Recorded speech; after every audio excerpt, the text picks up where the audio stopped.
देखिए 14.5 क्या कह रहा है हमको पढ़ते हैं जरा, देखिए क्वेश्चन को, दीदारे क्वेश्चन करिए आप। When a forward bias is applied to a PN junction, it raises the potential barrier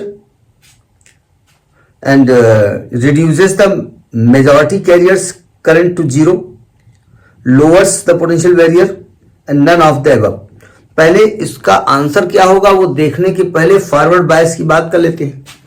देखो जब हम अनबायस्ड पीएन जंक्शन बनाते हैं ना, पीएन जंक्शन बनाते हैं, जब हम पीएन जंक्शन बनाते हैं तो होता क्या है कि पी टाइप सेमीकंडक्टर और एन टाइप सेमीकंडक्टर में पी टाइप के होल्स एन टाइप में और एन टाइप के इलेक्ट्रॉन्स पी टाइप में जाने लगते हैं। लेकिन अभी थोड़ी देर पहले हमने 14.4 में कुछ और बोला, हमने नहीं बोला, क्वेश्चन में बोला, ठीक है।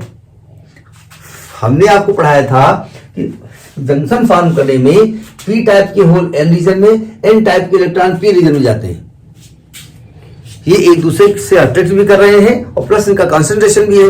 लेकिन अगर हमसे स्पेशली कह दिया जाए कि होल ही जा रहे हैं तो इसका मतलब कि होल का कंसंट्रेशन ज्यादा है, ठीक है।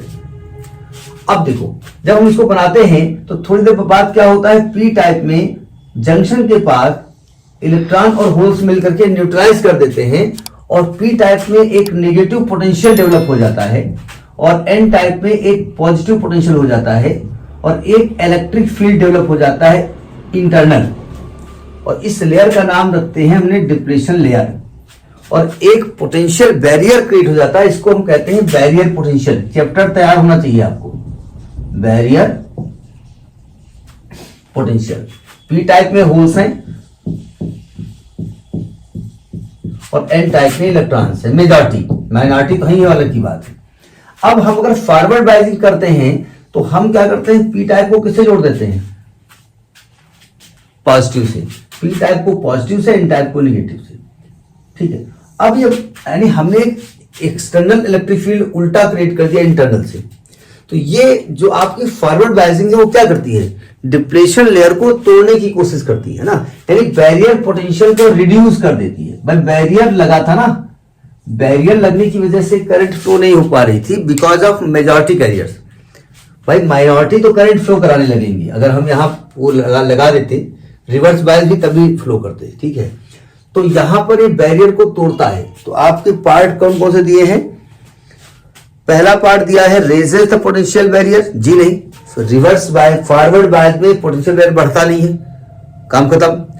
सेकेंड पार्ट कह रहा है reduce the majority carriers current to zero, क्यों रिड्यूस मत पकड़िएगा, ये कहता है कि फॉरवर्ड बायस में मेजॉरिटी करंट को रिड्यूस करके जीरो कर देता, नहीं भाई मेजॉरिटी को फ्रीडम देता है और मेजॉरिटी की वजह से करंट फ्लो करवाता है, यानी ये पार्ट भी गलत है।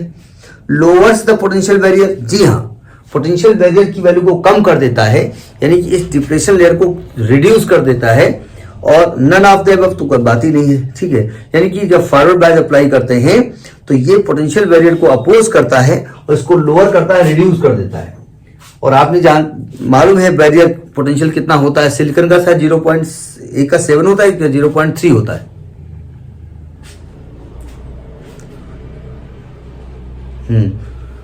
हाँ, तो ये यानी कि ये बैरियर को तोड़ देता, हाँ आप जो भी वैल्यू उसकी एग्जैक्ट देख लीजिएगा, यानी कुल मिलाकर के फॉरवर्ड बायस इस बैरियर को तोड़ता है, रिड्यूस करता है, ठीक है।